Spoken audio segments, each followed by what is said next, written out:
Donc, Alors, et Ocon qui parle de la DQ des Ferrari, du coup. j'ai serré la main à Fred, j'ai serré la main à Charles, j'aurais dit désolé pour vous, mais merci pour moi. Voilà, ça nous fait deux places de plus aussi pour l'équipe au global. Donc, non, honnêtement, même sans ça, voilà, c'était un week-end vraiment incroyable. Je pense qu'on ne s'attendait pas, même avec toi, Julien, on a discuté avant le week-end. On pensait voilà, améliorer des petites choses, essayer d'optimiser la voiture, que ça aille dans le bon sens, mais jamais de la vie on aurait pensé retourner la situation à ce point pour qu'on ait une voiture aussi performante en course surtout, parce que c'est en course où vraiment on a vu le potentiel de la voiture et qu'elle a vraiment pris vie et du coup d'avoir la vitesse de doubler une Mercedes. De ce dépassement sur Antonelli, d'où on met une demi-voiture dans l'herbe. D'ailleurs, j'ai trouvé Antonelli un peu sale sur ce coup-là. Bon, après, il débute, hein, il veut faire sa place sur la grille aussi, mais bon. Et que ça continue à aller tout droit et qu'on se dit, ah si, c'est quand même par là que je vais passer. Alors, en fait, il a fermé la porte, mais pas assez. Et du coup, je me suis dit, bon, bah, ça passe, hein, allez, faut y aller. Mais surtout, en fait, ce qui était important, c'était que je savais qu'il y avait une place à gagner tout de suite et que ça aurait été dur de le faire après. Potentiellement, on n'allait pas refaire d'arrêt et du coup, que c'était une place qui était plus à prendre, quoi, entre guillemets. Il nous manquait de vitesse de pointe et il fallait y aller quand j'avais l'opportunité. J'étais plus vite en courbe, mais pas en ligne droite et je fais beaucoup de buggy récemment. Et du coup, c'est ça. Non, mais là, il y a la moitié de la voiture dans l'herbe et vous êtes à 300, je sais pas combien. Non, mais vous êtes des fadas, comme ils disent, dans le sud. Ouais, PRS ouvert en plus. Et je pensais que. Ah oui, bah, tant qu'à faire, bah bien sûr. Je pensais qu'il y avait plus de grip que ça dans l'herbe. Et il y en a vraiment. Bah, va demander à Piastri à Melbourne. Il n'y avait pas tellement de grip dans l'herbe, du coup, surtout sur la pluie. Super bien. C'est toujours quelque chose de compliqué, hein, de changer d'équipe, de travailler avec un ou une nouvelle ingénieure. Donc il y a des automatismes forcément qu'il faut qu'ils se créent et des communications radio assez particulières.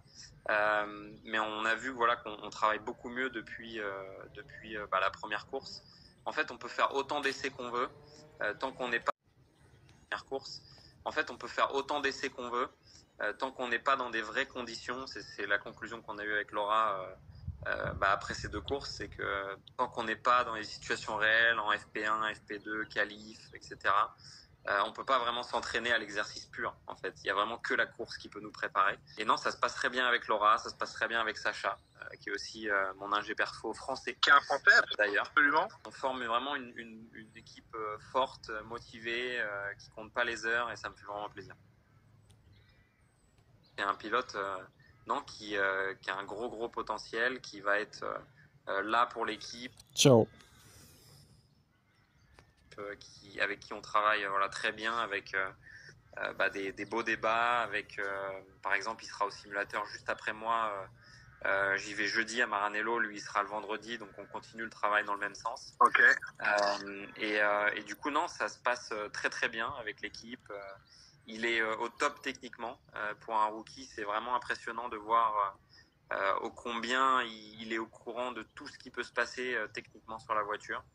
De voir un rookie aussi près comme ça techniquement, c'est quelque chose qui m'impressionne vraiment.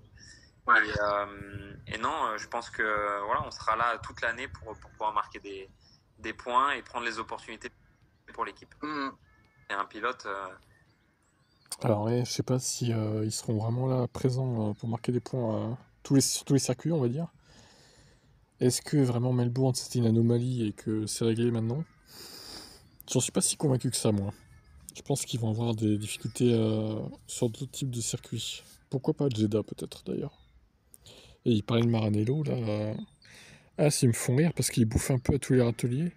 D'un côté, ils sont associés avec Toyota qui leur file du pognon, ils utilisent la soufflerie de Toyota et tout. Et d'un autre côté, ils utilisent encore les locaux de Maranello pour le simulateur notamment. Donc, ouais, bon, pourquoi pas. J'ai pu rouler avec lui là pour la première fois du coup. Donc en course, on était ensemble dans le paquet en sprint, aussi encore à la course là. Et je vois comment il est dans les premiers tours, etc. Il essaie vraiment d'assurer sa position.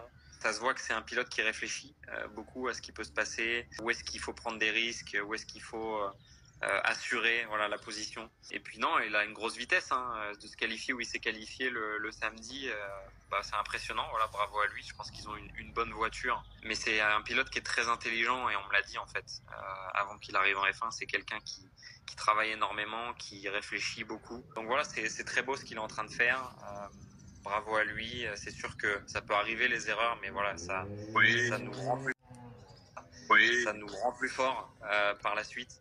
Et c'est ce qu'il a montré en Chine, tout simplement. Je pense que l'équipe n'a pas su optimiser la stratégie. Donc c'est pas sa faute le résultat de dimanche. Il sera là pour nous embêter en tout cas de notre côté, pour toute la saison, je pense. Et oui, et puis Adjar qui aura donc Isaac, un nouveau coéquipier en la personne de Liam Lawson. Donc il a affronté les 2 premières courses Tsunoda. Il s'est pas trop mal débrouillé face à lui. Maintenant il va falloir qu'il affronte Lawson. Il sera peut-être moins proche de Lawson par rapport à ce qu'il était proche avec du coup Yuki, à mon avis. Bon, ils sont plus dans la rivalité, je pense. Bon voilà, c'était la petite interview de Canal. Ils avaient donc fait un visio avec Esteban. Je trouvais ça intéressant de vous le partager, de tout vous partager en un coup. Puis moi, j'avais pas regardé, j'avais pas vu, donc c'était l'occasion pour moi de me renseigner aussi sur ce qu'il avait à dire, Esteban. Mais en vrai, c'est bien ça qu'ils les appellent comme ça en visio pour débriefer un peu. Ça serait bien qu'ils fassent la même chose avec tous les Français ou même Leclerc aussi. Ça pourrait être pas mal, mais bon, ils ont peut-être pas le temps que Ocon a aussi, donc ils sont peut-être pas disponibles pour le faire, ce qui est possible. Bon, voilà. À voir comment là, ça va se dérouler pour eux la suite de cette saison 2025 de Formule 1. On verra bien. Est-ce qu'ils vont vraiment être au top à jouer les points à toutes les courses, ou est-ce qu'il y aura des coups de mou, comme il y a pu y avoir en Melbourne. Bon, mystère.